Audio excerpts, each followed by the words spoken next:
Hello, and welcome to another episode. Today, we are talking about relationships within families and breaking down those limited beliefs and those thoughts and the status quo that we are told that we have to live by, and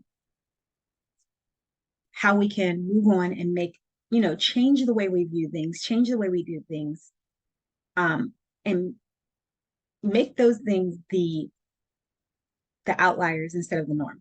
And what I mean by that is, for example, we are always told that mothers and daughters aren't supposed to get along, that sons and fathers are supposed to have some conflict, that your mother and father-in-law should not like you if you are their son-in-law or their daughter-in-law, and that sisters have conflicts and brothers have conflicts, and that's just the way it is. But is that the way it is, or do we normalize it? Is that normal, or are we normalizing toxic behavior? Are we normalizing things that continue to push us apart then instead of keeping us together? And I think that that's the thing. When we look at these type of things, it's always things that are meant to push us apart as humans, that are meant to break down our relationships. It's never the positive things. And when something is positive, when something is good, we criticize it, right? And I remember when I was younger, when I was a teenager, my mom and I had so much conflict for a few years for no reason. There wasn't any reason. It was just conflict. And everybody was like, it's normal. That's the way it is. And then as I started getting older, a lot of my friends there's like an age gap difference between us, right? Like they're much older or much younger. There are friends my age, but I have one particular friend who is 12 years older than me. So at the time, her children were teenagers, and she has two sons and a daughter, and she has such an amazing relationship. Even now, her children are grown and they have children. She has such an amazing relationship with her children, especially her and her daughter. And I remember in my early 20s, at the time, her daughter was kind of like a preteen. And then as I start reaching my mid 20s, my upper 20s, and I had I had my first child, I kept saying to myself, that's the type of relationship that I want to have with my children. I want the type of relationship that she has with her kids. Her kids don't have a problem with coming to her and talking to her. And am I saying that we had a problem with going to my mom and talking to her, or going to my dad and talking to him? No. But what I'm saying is our relationship, me and my siblings, as good as it wasn't anything near as great as her relationship was. And I realized that even with her, she had conflict with her mom when she was younger. And she said that she always told herself that she was going to have a better relationship with her children, especially her daughter. And she did just that. And she was like, it's not normal for us to have bad relationships with our parents. We make it normal. And we say that we make excuses instead of dealing with the issues and making good relationships normal. And it took me up to the point where I think my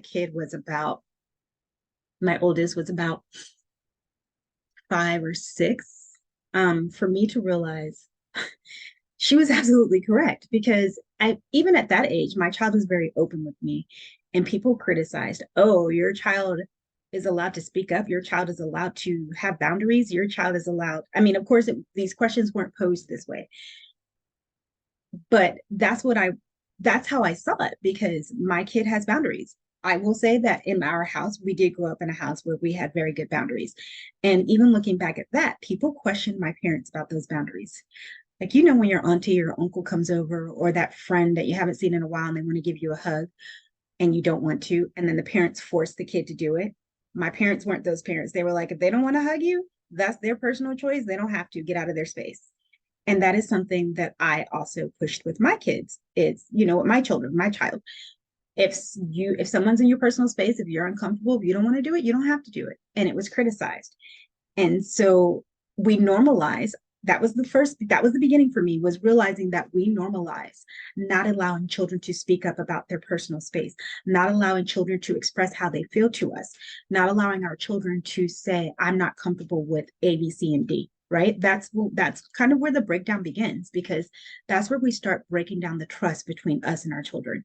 And that's when the relationship starts to get a little muddy, and we start to build up these walls between us, right? And that's when the relationship starts becoming not good. Because when the children are really little, we allow them to say things because we can't we don't always understand them. So they express themselves and that's all they know.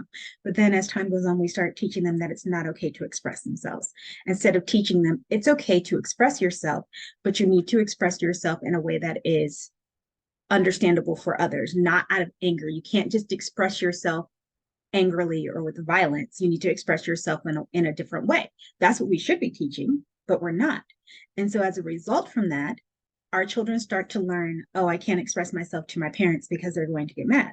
And then we start building this wall. We just keep adding bricks onto this wall of bad relationships. And I agreed with myself. I made myself an agreement that I wouldn't do that. And so now my child is 12 and we have a really good relationship. My child is very open with me about things. We talk about things and people criticize it. If my child doesn't like something, they say, oh, you know what? I don't like that. I don't agree with that. I don't, whatever.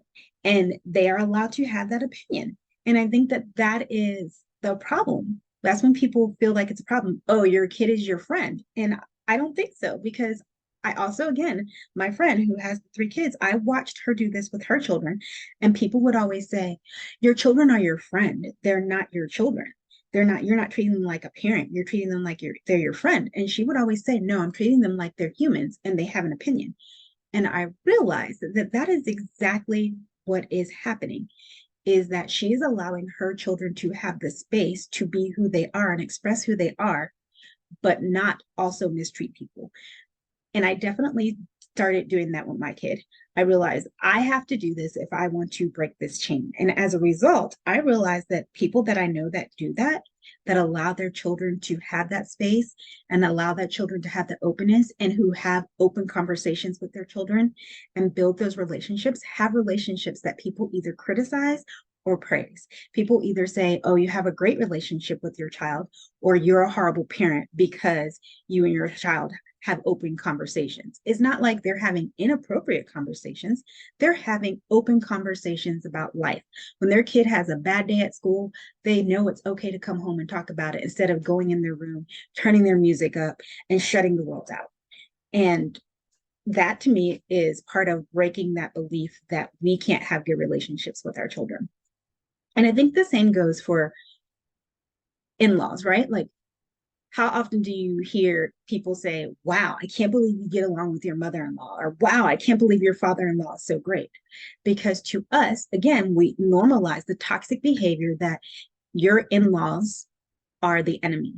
Instead of embracing them and welcoming them into the family, a lot of times, especially American culture, we shun them, we make them the outsiders, we ostracize them. And the problem is they're already outsiders. They're not a part of this unit that has grown together, has built memories together, has spent all of these years with celebrating, the joys, the triumphs, the tragedies, the obstacles.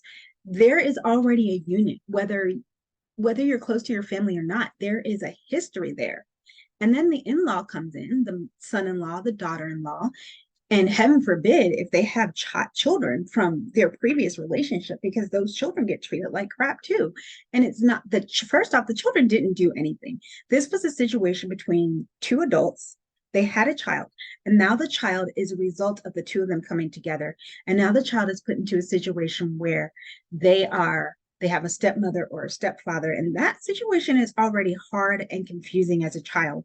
But then you add in-laws who are not only treating their parents bad, so like, treating their mother or their father bad, but then they're also treating them bad for being born, because their parent fell in love with this person's son or daughter. And it's not fair. We're normalizing toxic behavior. We're normalizing behaviors and patterns that draw us apart as humans instead of uniting us and bringing us together.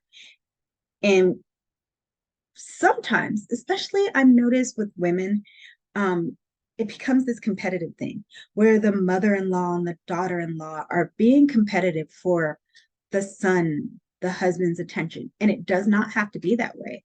At the end of the day, yes, this man is someone's son, but this man is also someone's husband. And he now has a family that he needs to take care of and be a part of. Or, and when I say take care of, I don't mean take care of independently, because, that's not I'm all about down with patriarchy.